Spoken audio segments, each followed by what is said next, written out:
¿Mm? Muy ¿En, bien. en qué andas ahora? Dime, Pues ando, relación entre Francia y México, ¿no?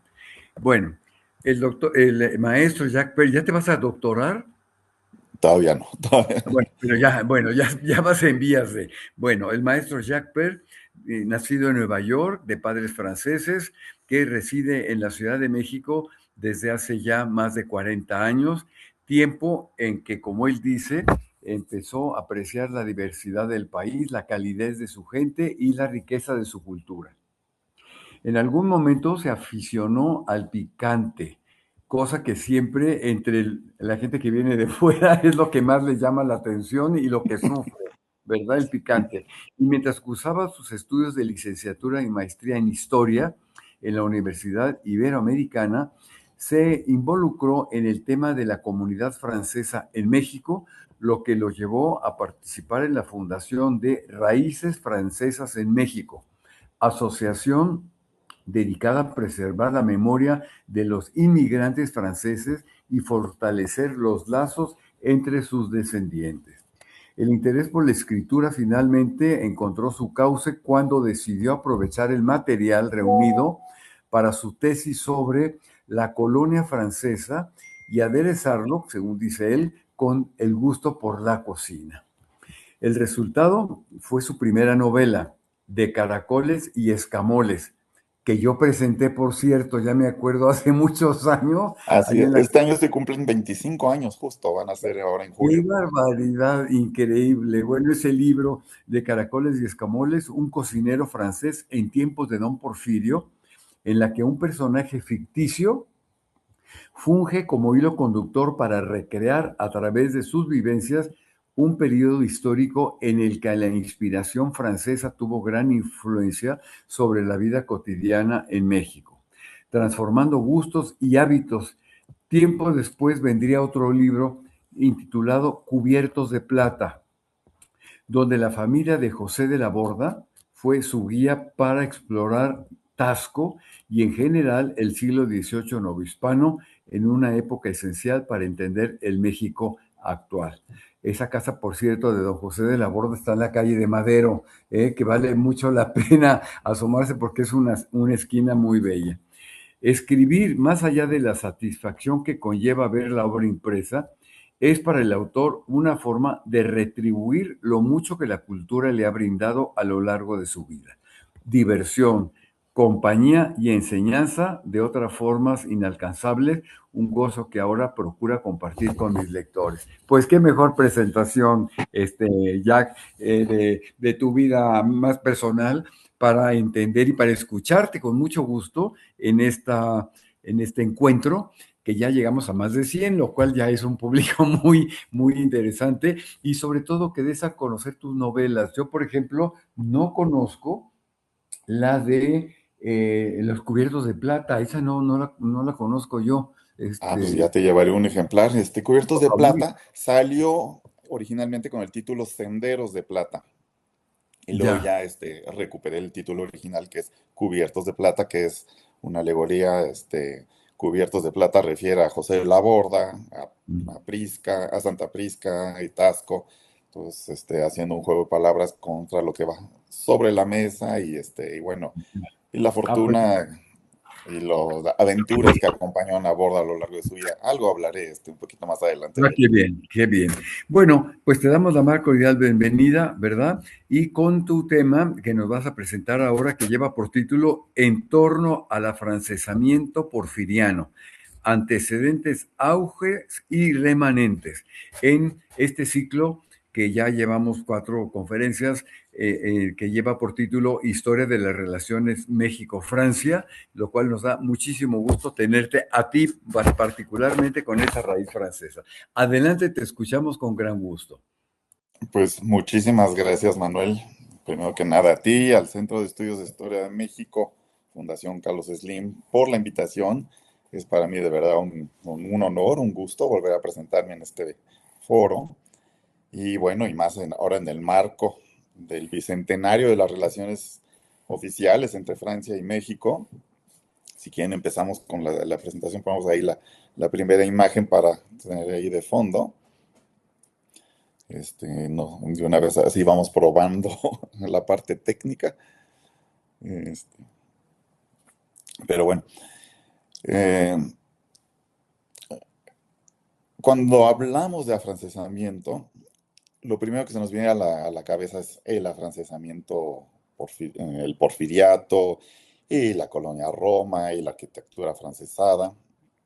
A ver si se le puede poner ahí en pase de diapositivas para que se vea a pantalla completa y resulte más interesante. A mí el tema del afrancesamiento, bueno, me ha interesado desde un principio, porque, bueno, evidentemente por mis orígenes franceses, así que en el nombre no puedo ocultar la cruz de mi parroquia, ¿verdad?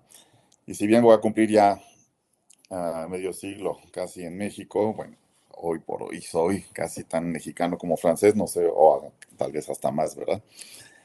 Y bueno, el caso es que sí había escuchado hablar del afrancesamiento, pero como una noción un poco vaga, un poco precisa, y me daba curiosidad de investigar más al respecto. Por eso ya para concluir mis estudios de historia, aprovechando además de que los hice en la Universidad Iberoamericana, donde está el Fondo de Archivos de Porfirio Díaz, ahondé en el tema y me fui llevando al tema de mi tesis, que era el estudio de la comunidad francesa, muy específicamente en 1897, que es justo el del esplendor, el auge del afrancesamiento durante el Porfiriato, cuando se puede observar sus huellas en muchísimos campos que vamos a ir desglosando poco a poco. Y bueno, finalmente esos estudios iniciales me fueron orillando y fueron marcando lo que fue posteriormente mis temas de estudio. Así que antes de hablar así que del afrancesamiento porfiriano, como decía, que es lo primero que se nos viene a la cabeza con las películas de Joaquín Pardavé y toda esa nostalgia que rodea el afrancesamiento porfiriano, es imposible hablar de este periodo sin antes remontar, y vamos a pasar a la siguiente imagen, al afrancesamiento borbónico, que es realmente el primer antecedente de influencia francesa, de afrancesamiento en, en lo que hoy es México, antes Nueva España.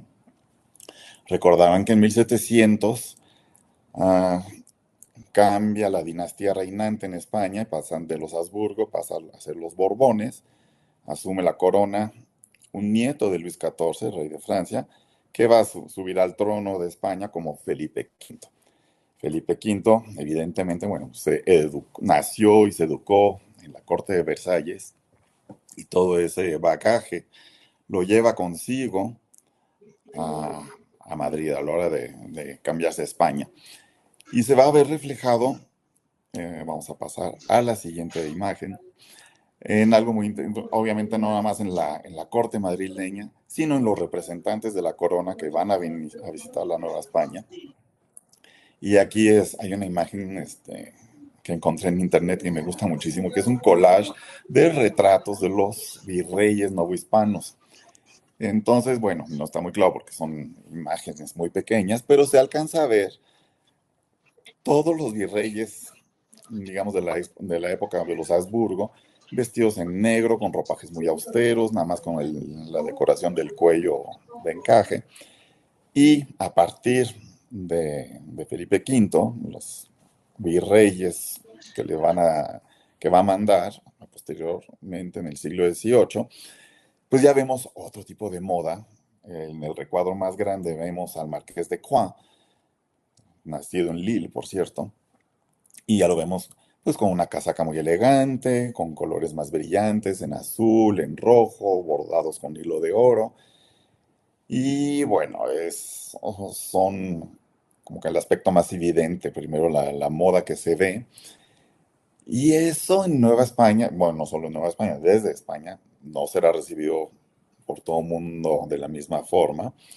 Ah, en la primera sesión, Carlos Mejía me acuerdo que mencionó algo sobre cómo los novohispanos recibían con cierto recelo a estas nuevas influencias francesas, identificándolas a veces como que podrían traer en, escondidas el libertinaje, ideas irreligiosas, en fin, como que había bastantes prejuicios al respecto.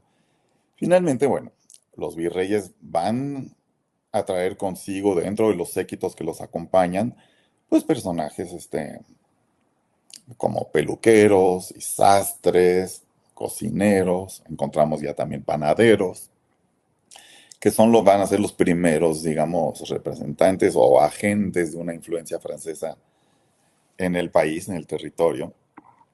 Aunque bueno, hasta ese momento todavía van a ser personajes individuos, son individuos, no están conformando ninguna colonia francesa, todavía no se puede hablar de colonia francesa en México en ese entonces, para nada.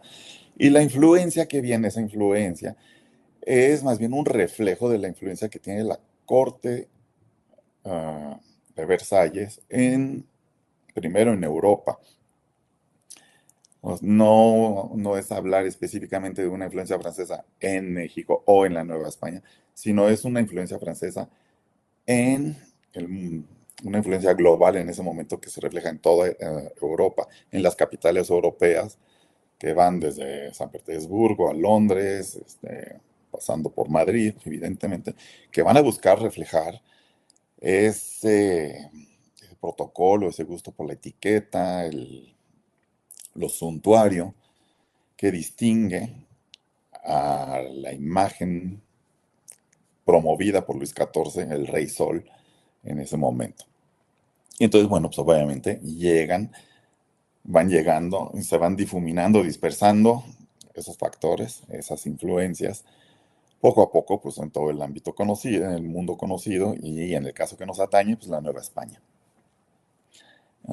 Vamos a pasar a la siguiente imagen, hablando de que todavía son viajeros aislados. Aquí les presento a don José de la Borda, del que mencionábamos hace unos instantes apenas. Se le ve la moda clásica del siglo XVIII con la casaca ricamente bordada. Y para quienes no lo conocen, José de la Borda es el constructor de la iglesia de Santa Prisca que vemos aquí a la izquierda, en Tasco, que es una joya del barroco, que fue construida enteramente por este señor, un minero, que al final de su vida eh, se sintió tan seguro que pudo reconocer sus orígenes franceses, inscribiéndolo de hecho en una cédula que aparece en ese retrato, que se exhibe hoy en la sacristía de Santa Prisca, en Tasco, donde reconoce que es natural de los reinos de Francia. Hemos de recordar que hasta la independencia, todos los que no fueran súbditos de la corona española tenían restringido el paso a territorios novohispanos. Es algo que contaban con algún permiso especial, como fue el caso de Humboldt. Pues los demás extranjeros no podían acceder a territorio americano controlado por los españoles. Entonces, en el caso de Borda, él había nacido en la frontera, en los Pirineos, muy cerca de la frontera entre España y Francia. Entonces, él nació en Oloron-Sainte-Marie, que está a 10 kilómetros de la frontera, y él simplemente declaró para poder cruzar, como si fuera un súbdito español, que había nacido en Jaca, que es del otro lado de la frontera, a 10 kilómetros de donde realmente nació. Entonces, realmente Borda, más que francés o español, es un hombre del Bearn, de los Pirineos. Pero en fin, lo menciono porque es un caso muy especial. De hecho, por eso lo convertí en personaje de mi novela Cubiertos de Plata, porque refleja toda la vida, cómo son las ideas en la vida novohispana en el siglo XVIII, justo antes de la independencia. Vamos a cambiar de imagen. Y bueno, termina sus días a una edad muy avanzada ya en Cuernavaca, donde su hijo Manuel de la Borda, que fue el primer párroco de Santa Prisca, construye los jardines en Cuernavaca que todavía llevan su nombre, los jardines Borda, con sus famosas fuentes que replican las del Parque de Versalles y este embarcadero que después fue muy visitado y gustado por Maximiliano. Vamos a pasar a la siguiente. Em, Hablando de Maximiliano, bueno, pues la doctora Ángeles González Gamio, pues Nos habló así que de lo poco que duró su aventura. Aquí realmente, pues, sí, los mexicanos conservadores que apoyaron que viniera, pues les dieron gato por libre porque ellos buscaban un monarca conservador y les va llegando un príncipe liberal. Desafortunadamente, pues sí, fue un imperio muy corto y no dejó mayores huellas más que en el imaginario. Y en el caso que nos atañe, que es la influencia francesa, él realmente se puede decir que apoyó, digamos, con su gusto por el protocolo, y por el servicio de la mesa, que fueron las cuestiones en las que dedicó mucha energía, mucho tiempo.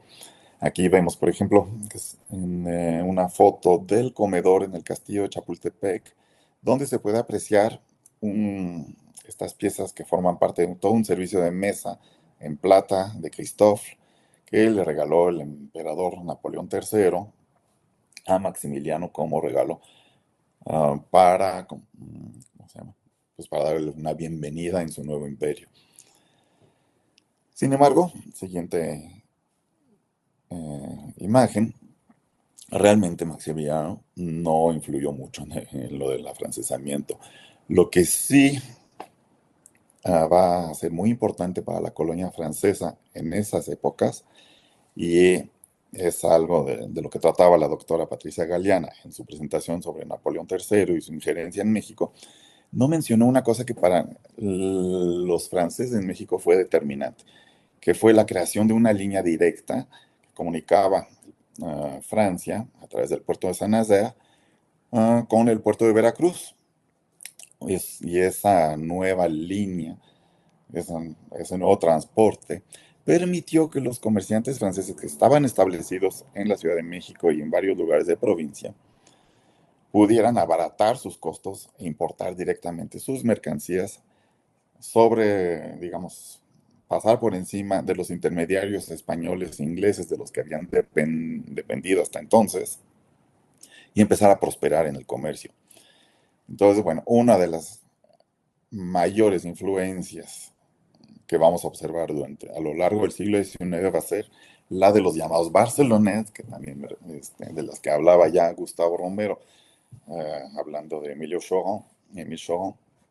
Bueno, pues obviamente los Barcelones son como que de los más destacados, más famosos, en parte porque ofrecen una imagen muy aglutinada de un grupo y llegó un momento en que referirse al término Barceloneta era casi sinónimo de hablar de francés en México, en parte porque, digo, recordarán la explicación de Barcelonet está en un valle en los Alpes franceses, pero es la cabecera municipal. Entonces, los inmigrantes, que la mayoría venían de pueblitos alrededor de Barceloneta, tenían que pasar y llegar a Barceloneta a tramitar su pasaporte, salía con el sello de Barceloneta y por eso pues, a todos se les conocía como Barceloneta en general. En fin. Uh,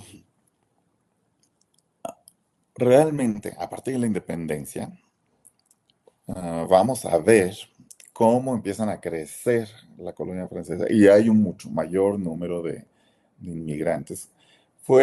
Hay dos intentos, digamos, de colonización agrícola, uno que es fallido a finales de los 1829 por ahí, en Coatzacoalcos, que va a ser un fracaso, pues por las condiciones tropicales, las enfermedades y la falta de apoyo. Y otro que es en la colonia de Jicaltepec, que luego se vuelve San Rafael en Veracruz, que esa sí va a prosperar y se mantiene a la fecha como un núcleo de implantación de migración francesa, pero realmente esos dos proyectos agrícolas son una excepción. La mayoría de los migrantes franceses van a llegar a establecerse en núcleos urbanos y bueno, muchos se van a dedicar al comercio. Aquí vemos en esta imagen, por ejemplo, cómo van a ir poco a poco. Bueno, al principio llegan a la Ciudad de México los famosísimos hermanos Arnaud, que van a abrir el cajón de las siete puertas y a partir de ese lugar se van a expandir. Los cajones, como lo vemos en la imagen, eran lugares donde se vendía un poco de todo, que sí, pedazos de tela, que se pedían a través del mostrador. Así que, no había todavía esta forma de acceder directamente a la mercancía, sino que, bueno, la gente llegaba y le pedía lo que necesitaba al dependiente, mismo que se lo surtía. Esta forma de comercio va a evolucionar muy rápidamente y vamos a cambiar de imagen. Van a proliferar las tiendas que primero se instalaban en casitas coloniales o que ya existían, pero empiezan a proliferar. Entonces ya tenemos aquí, por ejemplo, esto es sobre la actual calle de Madero, entonces todavía Plateros. Tenemos dos tiendas que ya no existen, Sorpresa y Primavera, o Louvre, la otra. Pero vemos cómo se va integrando nombres y mercancías francesas en el paisaje urbano. Vemos también, por otro lado, los ciudadanos de a pie, entonces con el sombrero de paja, en fin, cómo van conviviendo diferentes culturas en la calle. Siguiente. Aquí esta foto me encanta porque va reflejando justamente la transformación que sufre el comercio en manos de los Barcelonet. Aquí a la derecha, bueno, aquí aparecen dos tiendas que todavía existen hoy por hoy. A la izquierda es el Palacio de Hierro, que ya ocupa un primer edificio construido ex profeso para convertirse en una tienda departamental donde se venden todo tipo de mercancías en un mismo sitio. Regresamos acá, ahí estamos bien. Y a la derecha, el puerto de Liverpool, cuando todavía está ocupando una de las casitas, de esas casitas que rentaban, sin hacerles mayor modificación, ahí todavía podemos suponer que ahí está el mostrador, que ahí no se ve en la foto, y la callecita entre las dos, que es el Callejón de la Diputación, que en los años 1920, no me acuerdo la fecha exacta, pero bueno, se abre para dar paso a la avenida 20 de noviembre, que es la perspectiva que lleva directamente a la catedral. Entonces ese Liverpool es destruido, posteriormente se ha reconstruido y vamos a ver en una de las siguientes fotos cómo evoluciona en un nuevo edificio.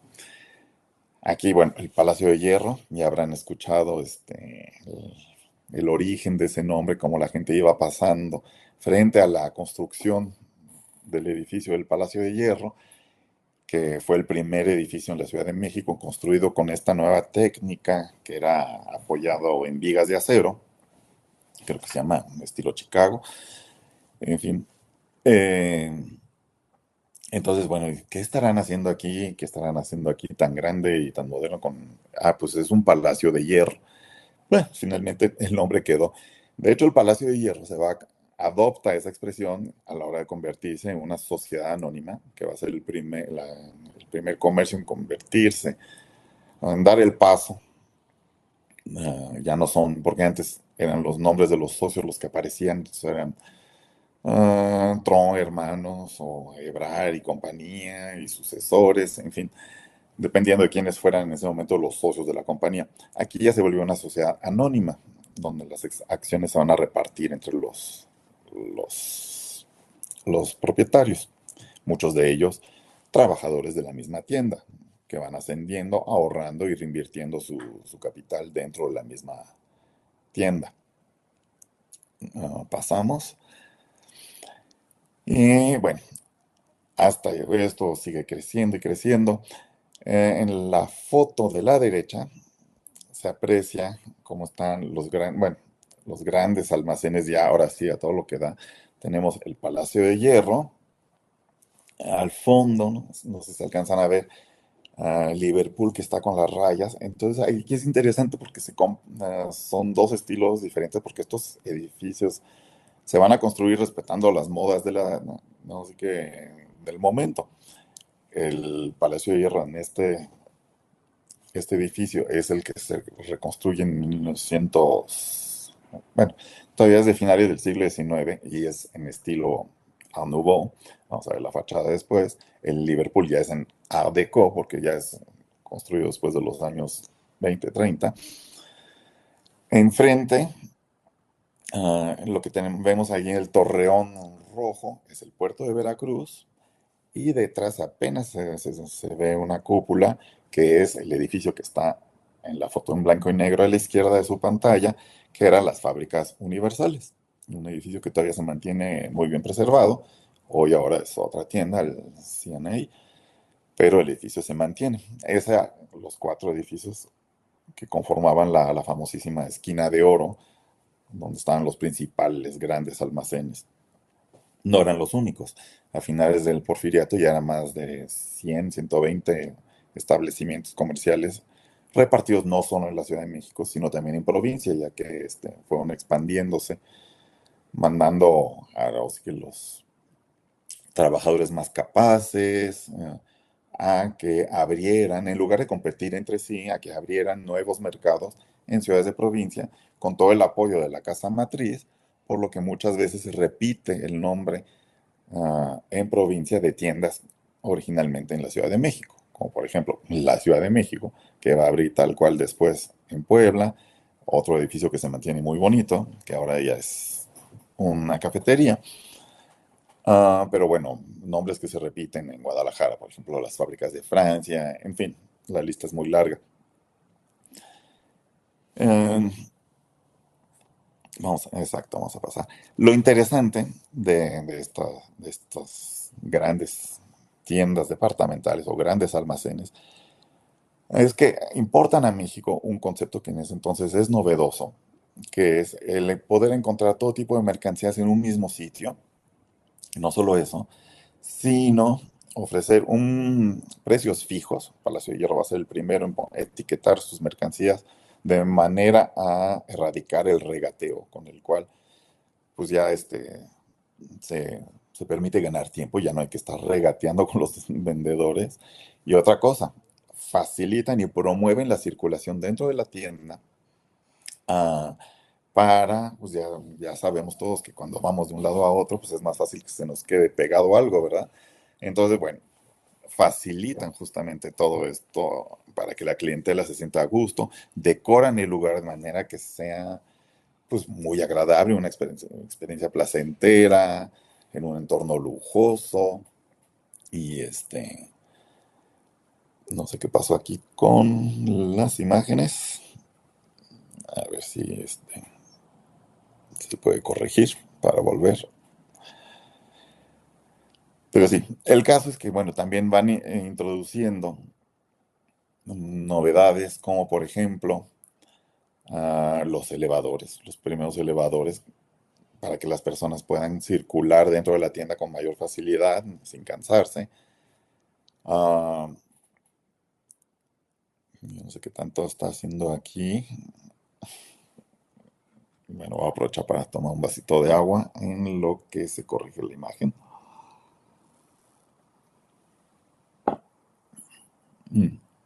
Ya volvimos.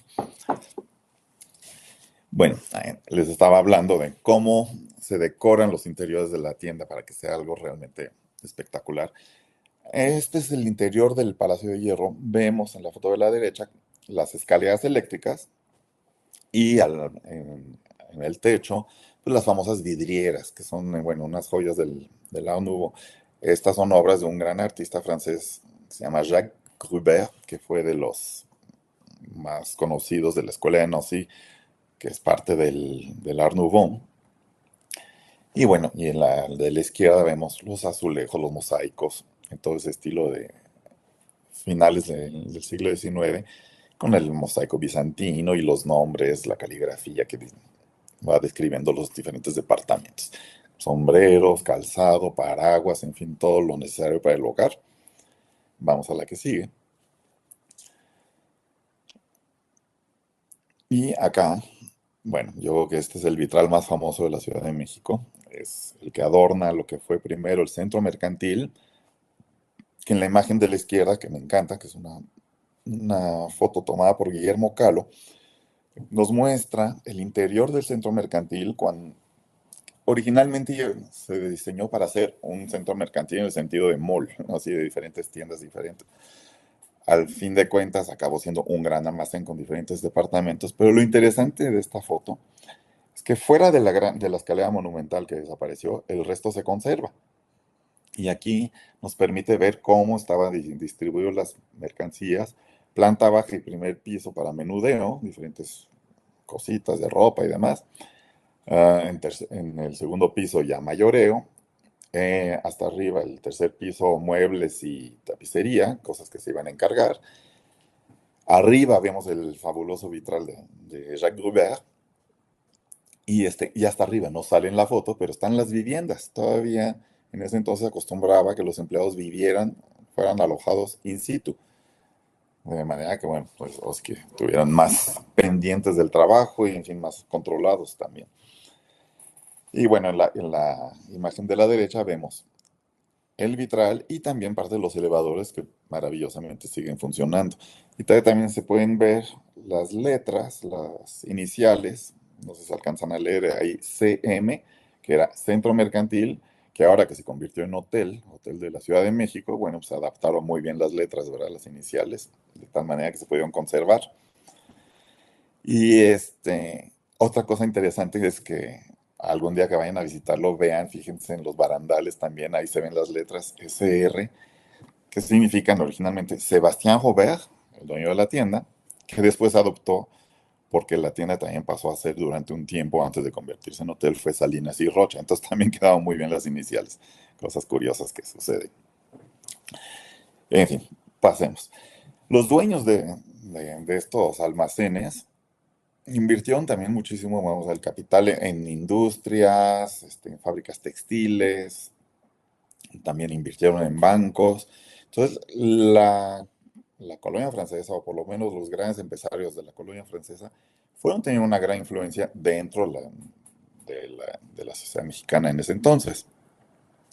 Asimismo, también se empezaron a agrupar en instituciones sociales como el Círculo Francés de México, donde se reunían los inmigrantes franceses, pero también invitaban mexicanos para que tuvieran contacto con la, con, con los franceses, que estaban en posibilidad de invertir, en fin.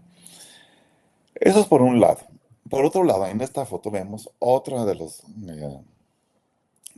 los campos más evidentes de la influencia, que va a ser la gastronomía francesa. Eh, y es algo que tampoco es privativo de México, es algo que pasa en el mundo. En el siglo XIX la cocina francesa se expande fuera de sus fronteras. También es una consecuencia, digamos, de la Revolución Francesa, cuando muchos de los cocineros que solían trabajar para los aristócratas se pierden su empleo cuando no da cabeza. Entonces, salen del país, trabajan, buscan abrir restaurantes y demás fuera de Francia y empiezan a llevar consigo los sabores franceses a las grandes capitales europeas y, bueno, también del mundo. Llegan a Nueva York, en México se van a empezar a ver, a popularizar ah, creaciones como, por ejemplo, bueno, palabras como el consomé, que viene así que de la reducción de un caldo.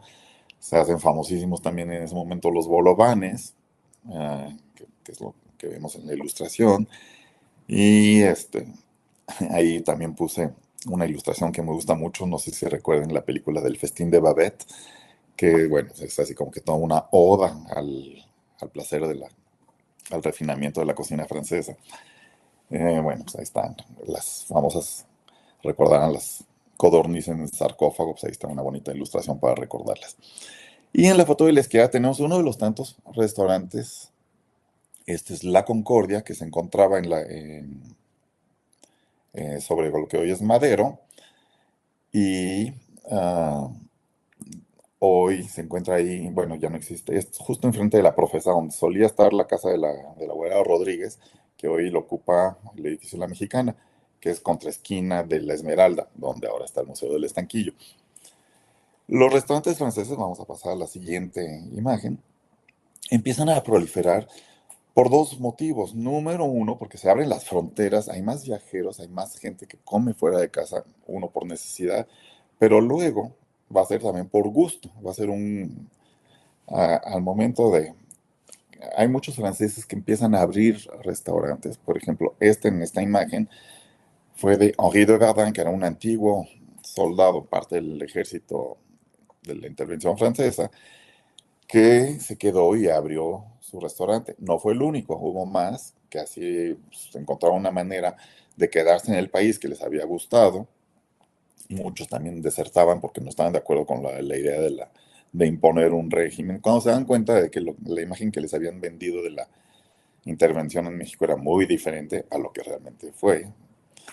Entonces, bueno, pero que terminan contagiados por el virus mexicano, digamos, caen seducidos y se establecen en México. La manera, una de las formas era a través de la restauración. Vamos a la que sigue. Aquí, bueno, hablando de cafés y de restaurantes, bueno, esta es la dulcería parisiense que se convierte en el Globo, ¿no? Así que ahí vemos la foto del interior. Y lo bonito de estos lugares era que ofrecen cosas diferentes a lo que ofrecían las fondas en mesas individuales, con menús a la carta, donde uno puede escoger realmente lo que quiere y no depender de un menú fijo o de la suerte de lo que tocara ese día. Hablando de cafés, ahí no tengo la foto, pero había otra pastelería muy famosa, que es la pastelería Plaisant, que después se volvió la pastelería de la Viuda de Jena, y esa se encontraba sobre madero también, entonces plateros, y es interesante porque en la pastelería de la Viuda de Jena solían reunirse, bueno, obviamente los empresarios y demás de la colonia francesa, e intercambiaban información, por ejemplo, pues, oportunidades de inversión o que en tal se buscan inversionistas para abrir una fábrica o para llevar un negocio a otro lado. Y esta señora, esas informaciones las iba anotando en un pizarrón y curiosamente, eso a la larga, ese intercambio de información va a dar nacimiento al origen va a dar origen a la Bolsa Mexicana de Valores. Si ustedes visitan hoy por hoy la Bolsa Mexicana de Valores sobre el Paseo de la Reforma, hay un pequeño museo en la entrada y al inicio de la exposición justamente se le da su lugar a esta señora, a doña Filomena, como la iniciadora de la Bolsa Mexicana de Valores. Pasemos. Otro ejemplo de restaurante, también ha conocido el Café Colón. Si se fijan a la izquierda, todavía se ve la estatua de Cristóbal Colón sobre el Paseo de la Reforma. Y bueno, ya con unos poquitos coches, no había el tráfico todavía que se iba a formar. Ujú. Y bueno, y en el recuadro, un par de cocineros, Jules Bourachot y Pinet, no, Jules Pinet y Bourachot, bueno, para ilustrar cómo van expandiéndose los cocineros en México. Siguiente. Esta imagen me encanta, que es ah, el Café Restaurante Chapultepec, justo al pie del castillo, donde hoy se encuentra el paradero. Y claro que han cambiado muchísimo el entorno. Pero bueno, nos da, se ve claramente cómo los restaurantes ofrecen un lugar para ver y ser visto. Más allá de disfrutar la comida, es disfrutar una comida diferente a la que se hace en casa, porque bueno, evidentemente la gastronomía francesa gana, se da a conocer, pero en casa la gente no es que todo el mundo se pusiera a comer francés, desayunar, comer y cenar, no. En el ámbito privado, la gente sigue consumiendo pues, lo que le gusta, el café con leche, las conchas, en fin, las enchiladas, pero cuando se trata de recibir o de querer agasajar a alguien, entonces se recurre a la cocina francesa. Vamos a ver en la siguiente. Aquí, bueno, posiblemente les presento a Sylvain Domon, que fue el chef más famoso del Porfiriato.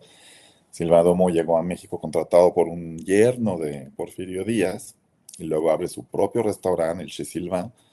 Y bueno, esta imagen apenas la encontré por casualidad como parte del acervo de la fototeca de Pachuca y estoy encantado porque por fin le pude poner un rostro a este cocinero que iba a ser el personaje central de mi novela de Caracoles y Escamoles. terminó siendo finalmente un personaje secundario, pero bueno, sigue, ¿cómo se llama? Sigue siendo muy importante y muy destacado porque a él se le encargaron, podemos pasar a la siguiente imagen, los festejos del centenario. Digo, si algo por algo es famoso Silvano Dumo, aparte de sus cenas que eran magníficas, es haber servido uno de los tantos banquetes que conmemoraron el centenario en la independencia de México. Aquí en esta imagen vemos primero las copas que se usaron para el centenario, al fondo un retrato medio borroso porque está al fondo, del general Porfirio Díaz, que fue quien encargó los banquetes. Esta colección de copas se puede admirar hoy por hoy en el Museo Sumaya. Conservan buena parte de la cristalería y también de la loza, de la porcelana que se utilizó para el banquete del centenario. Y a la derecha, en el recuadro, me van a disculpar por la calidad de la foto, es totalmente borrosa, pero bueno, es un menú original del centenario y es muy curioso porque absolutamente nada refiere a la cocina mexicana. Está enteramente redactado en francés, lo cual ya se venía haciendo desde 1870. Creo que el primer banquete oficial con menús en francés lo publica Sebastián Lerdo de Tejada, el presidente Lerdo de Tejada, y es una moda que responde a una moda mundial. O sea, para un menú elegante se servían menús en francés con platillos franceses. Entonces, bueno, es muy interesante. No tengo a la mano el menú, pero se los puedo describir después. Ah, vamos a pasar a la siguiente imagen. Acá vemos al general Porfirio Díaz a caballo en sus tradicionales ah, paseos matutinos. Le encantaba salir a caballo. De hecho, la primera secuencia de cine grabada en México muestra al general Díaz montando a caballo. Entonces, aquí lo que me es interesante es cómo,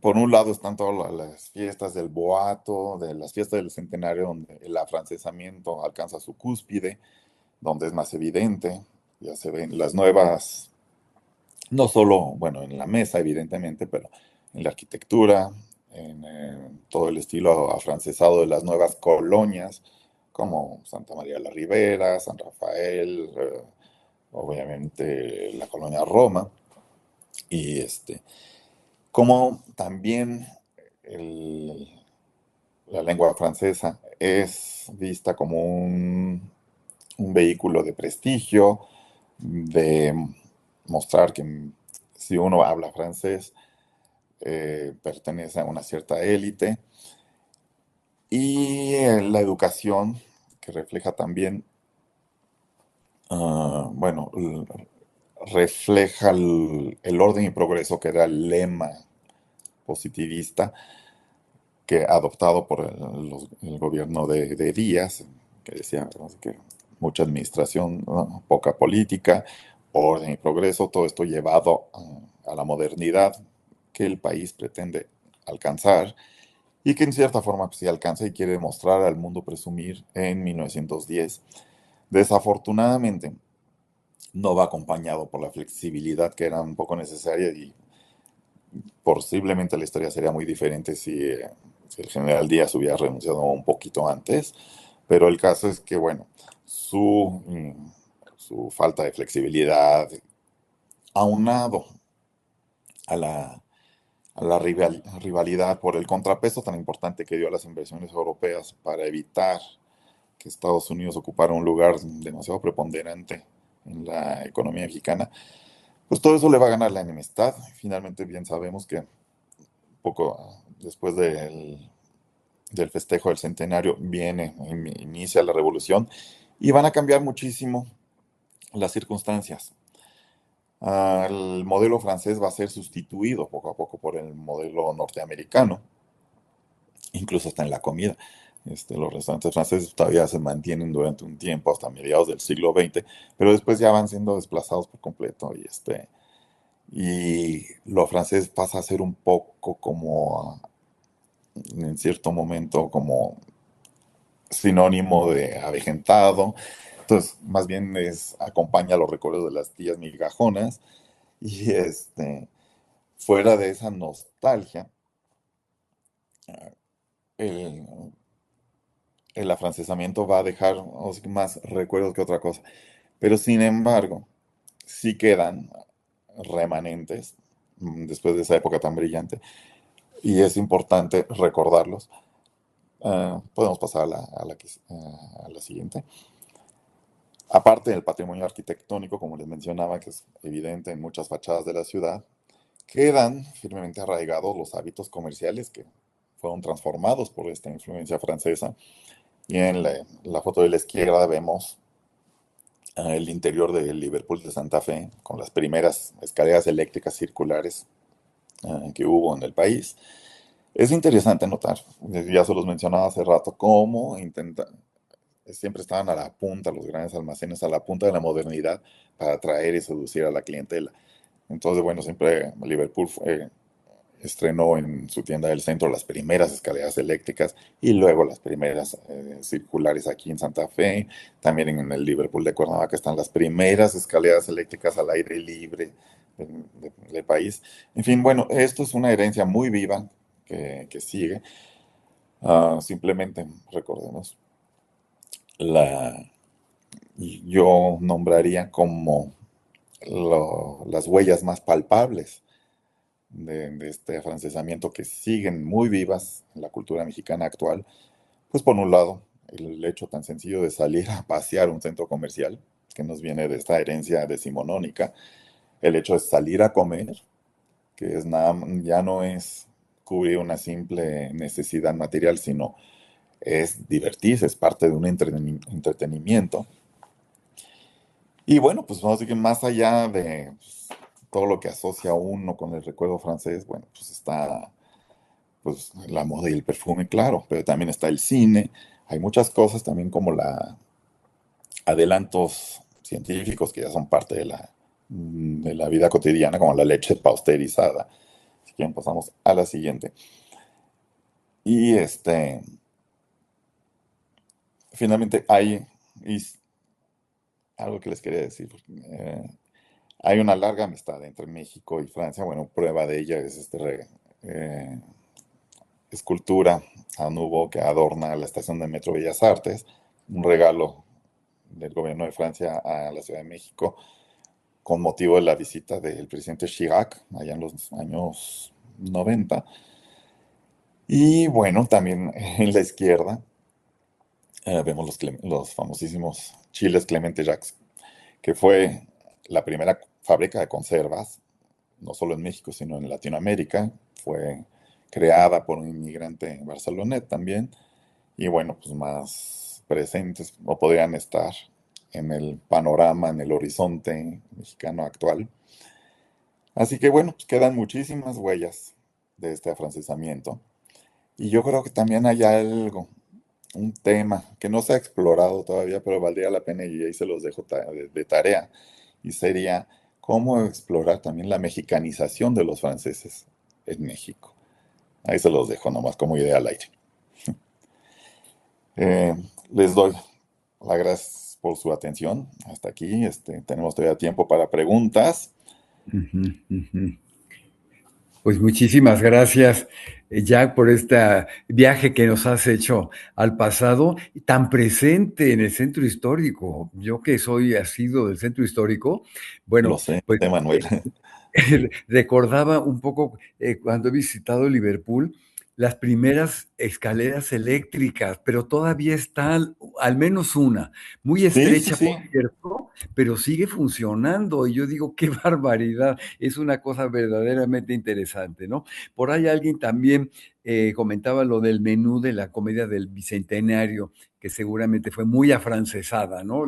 El menú. Sí, completamente. Mm, Completamente.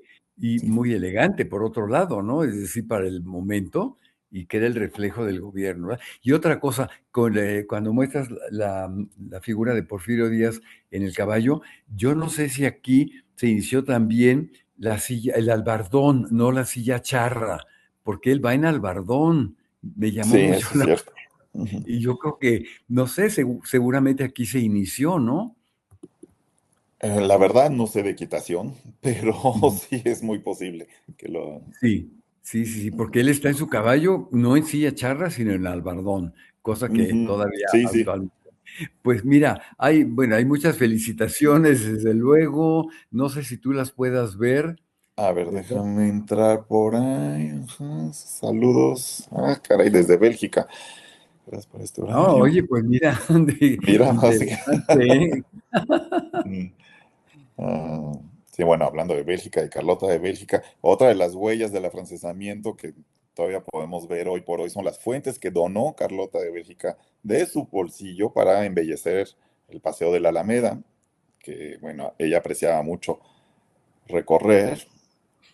Y ya, mira, es que- saludos de familia, ¿qué tal? Saludos, Clor, Axel. Buenas tardes. Saludos desde Guanajuato. Saludos a todos. Acá, desde Venezuela, mira qué bien. Mira, muy Morelia, bueno. de Puebla de Los Ángeles. Ujú. De Axotla, Álvaro Obregón. Saludos. Mm, mm, los títulos de los textos creados. Esto es pregunta Oye, para ti, Manuel. ¿de quién? Que si, Ay, no.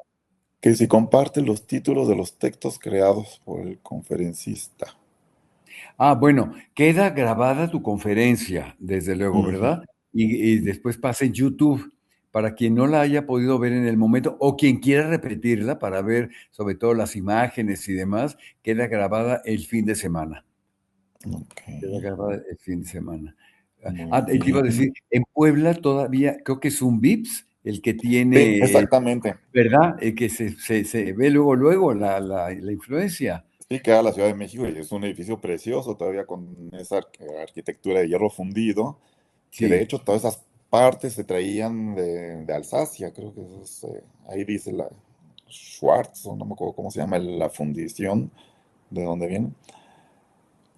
¿Qué dice aquí? En el caso, anécdota de Borda, nos recuerda la frase, las leyes se acatan pero no se cumplen. Bueno, eso era más bien la frase de obedézcase pero no se cumpla, sí, ¿no? desde, Así desde de los muy, muy. virreyes. Después, en esa época, en esa zona donde nace Borda. Sí. Ujú. Sí, bueno, pues así que las fronteras son móviles con el tiempo. Pasé en el caso de la casa que tenía en Plateros. Sí. Ya, sí, sí, sí. Ah, la pregunta en cuanto al balcón de la casa Borda en el centro, sí. Una de las peculiaridades, de lo más llamativo de esa casa, y dice la leyenda, que lo había puesto Borda para que su hija o su esposa no pudieran ¿cómo se llama? Circular a través del balcón sin mezclarse con la calle. Bueno, para ese entonces su hija ya estaba enclaustrada en el convento de Jesús María, entonces claramente no era para ella, su esposa tampoco, porque ya había enviudado. Más bien, la intención de ese balcón, como en muchas de las casas virreinales, era un símbolo de estatus, de prestigio, porque también recordemos que en las fiestas civiles, como en la fiesta del Pendón, se acostumbraba en la época virreinal colgar tapices y mantos, telas, desde los balcones. Entonces, esa era la intención, mostrar que es una casa señorial, más allá de la verdad o lo romanticismo, que es bonita la historia de que, ay, es por los celos, para que no se bajaran por la calle. Este, en algún momento, de todos modos, hubieran tenido que mancharse los pies con el lodo de la calle, pero bueno, es bonita la historia. A ver, ¿qué otra cosa? Creo que uno de los grupos más importantes que llegaron de Francia fueron los Barcelonet. Establecieron distintos comercios, como la ciudad de Francia, el puerto de Liverpool, las fábricas de Francia, el puerto de Veracruz. También fundaron el Buen Tono. Exacto. Bueno, el Buen Tono es de un Ernesto Pujibet, que no era Barcelonet. Es francés, sí, pero de la zona del Bearn. Pues justo como Borda. Sí, fuera de, digo, todo mundo, todos hablamos básicamente del comercio y de los grandes almacenes, pero bueno, también estuvieron presentes en fundando fábricas de hilados de algodón, de lana, pero también, por ejemplo, la cervecería Moctezuma, En Ujú. parte se origina con capital francés, el Banco Nacional de México, en fin, sí, mejor el trabajo que la cabeza. No entiendo. Ah, sí, una oda. Ah, sí, sí, sí. Si no han visto El Festín de Babette, se lo recomiendo muchísimo. Es una película que nunca me aburro de ver. Ujú. Qué bellas fotos, muchas gracias. Qué bueno que les hayan gustado las fotos. Dice que siempre os digo una foto ilustra más que 1000 palabras, ¿verdad? Dicen.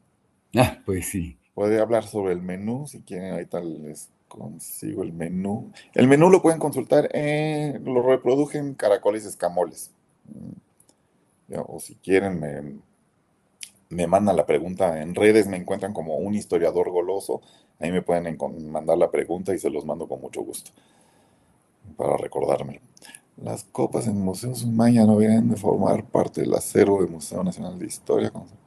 Pues sí, quién sabe cómo llegaron, así que cómo se van formando las colecciones. El caso es que Ujú. hay unas en el Museo de Historia en Chapultepec. Me imagino que dará muchas más en Bodega, en el Castillo. Y están las del Museo Sumaya. Ujú. A nivel educativo, recordemos los colegios lasallistas. Sí, no solo los lasallistas, sino también los maristas, que fundaron, bueno, el Francés del Pedregal, los primeros liceos, el Liceo de San Cosme, el Liceo, bueno, franco-mexicano que hoy todavía existe, que de hecho tiene la sucursal hasta en Coyoacán. Hay más escuelas francesas también fuera, en Querétaro, en Cuernavaca. Gaby Silva, saludos. Interesante. También los mexicanos que se fueron a Francia después del Segundo Imperio y que siguen bailando el jarabe tapatío. Yo no sé si están bailando jarabe tapatío en Francia, pero bueno, hay una cosa muy interesante con Barcelona, creo que lo mencionaba también Gustavo Romero el otro día, es que Barcelona hoy por hoy es la ciudad mexicana de Francia y así se anuncian y ya es parte de su atractivo turístico.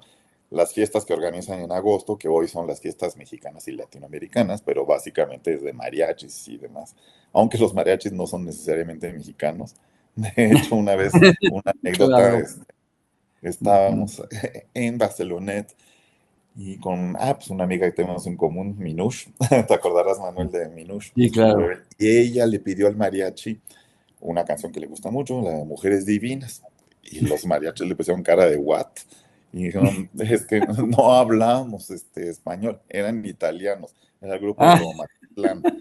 Eso se me hizo muy curioso. ay, qué Pero bueno, la curioso. intención está. Ya. El afrancesamiento en la arquitectura faltó. Pues sí, digo, lo mencioné muy brevemente porque tampoco quiero extenderme eternamente, ¿verdad? Pero bueno, se reprodujo el trazado de las grandes avenidas.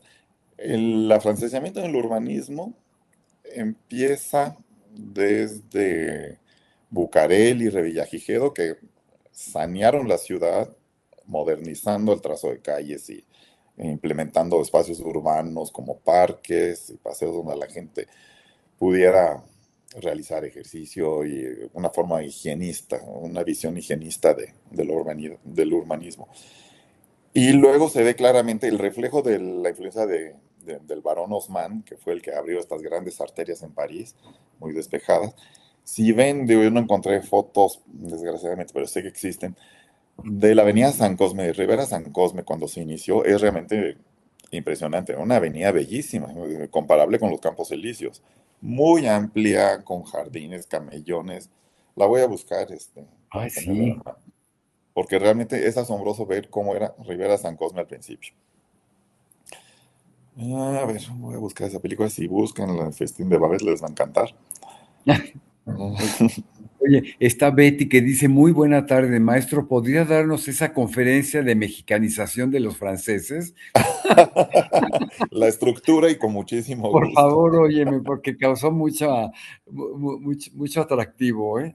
Gabriel Ya. Lovine me pregunta el apellido de Sylvain. Era Sylvain Domont.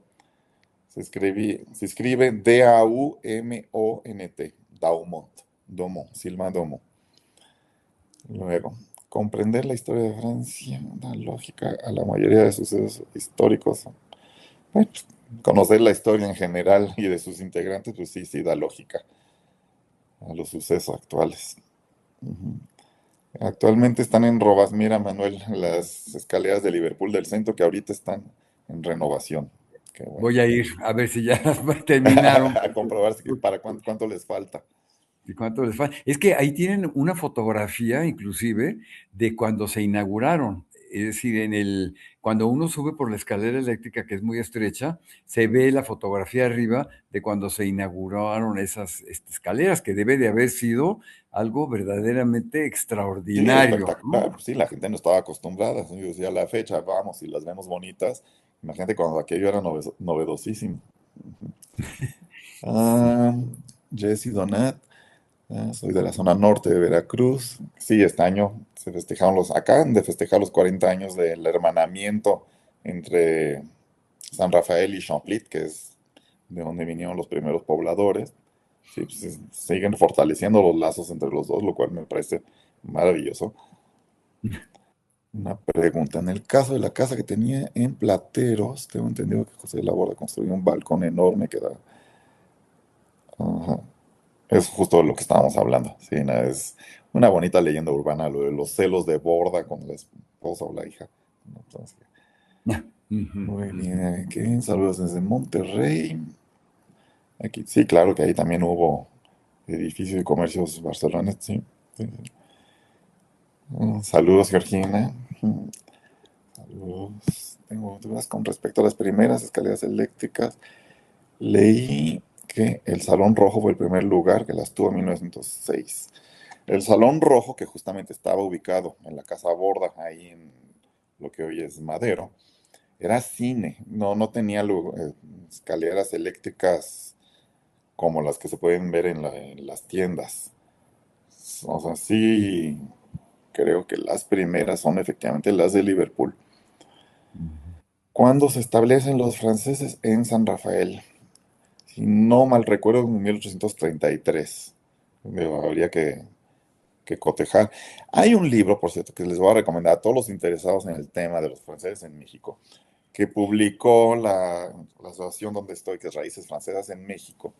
El libro se llama 500 años de presencia francesa en México y es un estupendo, ahí les voy a mostrar aquí la portada, es un Ah, estupendo compendio de historia que sacó la asociación.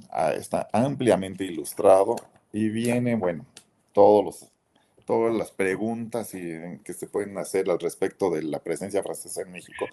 Se lo recomiendo mucho. Lo pueden conseguir a través de la asociación. Si quieren, ahí les ponemos el link.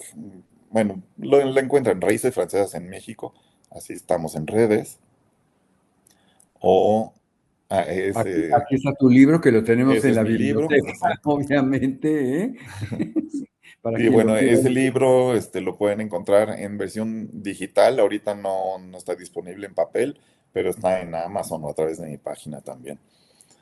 Y al igual que Cubiertos de Plata, que es la historia de Borda y Ya. en Tasco.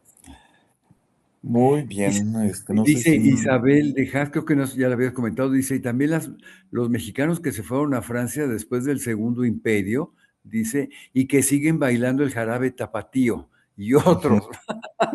Ay, Dios Sí, mío, fue ese curioso dato, ¿no? sí, sí. Que lo siguen bailando. Bueno, ¿Cuál sería la huella más antigua de la presencia francesa en México? Bueno, los primeros franceses, si queremos remontar al mero principio, llegaron con los 12 misioneros franciscanos, ya venían franceses. O sea, los Pedro de Gante y Juan de Ayora, pues eran francoflamencos. Entonces, digo, si ya nos queremos ir muy atrás, también hablan, pero eso sí no me consta, no he encontrado ningún documento para que lo avale, de un marinero bretón que venía con Cortés. Eso no, o sea, es como leyenda, hasta que no encuentro así que un documento que lo respalde, queda casi como rumor nada más. Pero sí, desde los oye, primeros misioneros. De hecho, uno ya, bueno, estos eran franco-flamencos, pero en 1535 había un franciscano, Bernard Cousin, que fue martirizado por los chichimecas, ya en 1535. Así que ya sería la huella más antigua que les puedo referir así de un francés en México. Oye, Jaime Orozco nos comparte precisamente el cartel de la inauguración del Liverpool. No sé si lo puedes ver también. No, ¿dónde está? Está en el chat. En el Ah, chat ahí a ver, es que... dice venta de inauguración, Liverpool. ¿Sí lo puedes ver o no? Está. Ya llegué. Ah, ya. Sí. Bueno, no sé si diga de las escaleras, pero 1930, 1930. Ah, pues qué maravilla, pues sí. Y el edificio, pues sí, se conserva maravilloso, impecable. Ujú. Otra vez el nombre del libro. 500 años de presencia francesa en México. Ujú. sí. Está acá. Búsquenlo a través de la Asociación Raíces Francesas en México. Óyeme, el arquitecto Pérez de Salazar pide permiso para ver si puede comentar algo. Desde luego. Pues adelante, Francisco, prende tu micrófono. Gracias. Jax, mucho gusto en conocerte, aunque sea por esta vía. Maravillosa conferencia, plática, ilustraciones y todo. Gracias, Francisco. Mira, la casa de Puebla está en la 2 Oriente. Esa casa la trajeron unos franceses y muy poco tiempo después la compró el señor William O. Jenkins completa Ujú. y él puso unas tiendas ahí. La fundidora era Schwartz and Müller, Exactamente, sí. porque yo restauré ese edificio, por eso me acuerdo. Tengo Ujú. inclusive por ahí unas copias de algunos planos originales donde salen las piezas, o sea, todo el rompecabezas de lo que... Y en la fundación está el expediente completo de ese edificio, que es una maravilla. Qué Este, interesante. y también de San Rafael, te quería comentar que, bueno, pues están las maravillosas casas de San Rafael. A mí me Sí, con sus tejas. bueno, en la UNAM yo formé parte de un comité de una beca y le dimos un premio a una mujer que tiene una tesis maravillosa sobre las 12 o 15 casas más importantes de San Rafael, bellísimas, que son prototipos franceses, ¿no? Ujú. Y los franceses, pues también en Santa Rosalía me tocó venir algo más también, en Santa Rosalía, Baja California, Salud. una cantidad de casas diseñadas por los franceses que trajeron de Canadá armadas de madera para la mina. En fin, Ujú. la intervención francesa siempre ha sido benéfica y la intervención de los franceses también.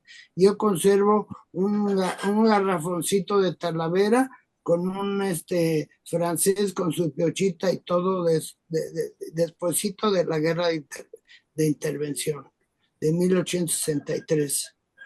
Qué curiosa pieza. Bueno, pues eso es el afrancesamiento en Puebla mucho, hubo Sí, mucho claro, claro. de Sí, esas bueno, pues fábricas. es que era lógico, recordemos que la ruta de los inmigrantes era a De través del puerto de Veracruz a México. Veracruz hacia Ujú. la Ciudad de México, pasando por Puebla y muchas veces se detenían en el camino. De Este, verdad, muchas felicidades, Jax. Muchas gracias por darme la palabra. no, al Bueno, contrario, muchas gracias, Francisco, por participar también. Gracias. qué bueno. Mm. Pues bueno, pues vamos a dar por concluida esta conferencia que hubo con muchos comentarios. Prepara la segunda conferencia de los mariachis. Aquí te esperamos y desde De luego la mexicanización. exacto. Y desde luego la presentación de tu libro, en cuanto salga, aquí tendrás que presentarlo. Así es de que bueno. Pues a nombre del Centro de Estudios de Historia de México, Fundación Carlos Slim, te damos las gracias nuevamente por esta exitosísima conferencia, que ahora cuando vayamos al centro histórico, pues nos vamos a acordar mucho de ti y sobre todo de la presencia de los franceses en México. A todos los que nos siguieron, que fueron más de 190, o sea, un buen público realmente, Increíble. muchas gracias y nos vemos el próximo miércoles con la conferencia de Alfonso Miranda, precisamente del Sumaya, el director del Sumaya, que lleva por título Modernidad y Belleza, Auguste Rodin y el declive de la Francia imperial. Así que será muy, muy interesante. Muchas gracias, Jack. Nos vemos pronto en físico, espero también, ¿eh? Claro que sí, muchas gracias Manuel y muchas gracias a todo el público por su interés y Y participación. saludos en casa, ¿eh? Hasta pronto. Gracias. Muchas gracias. Hasta Hasta muy luego. pronto. Hasta muy pronto.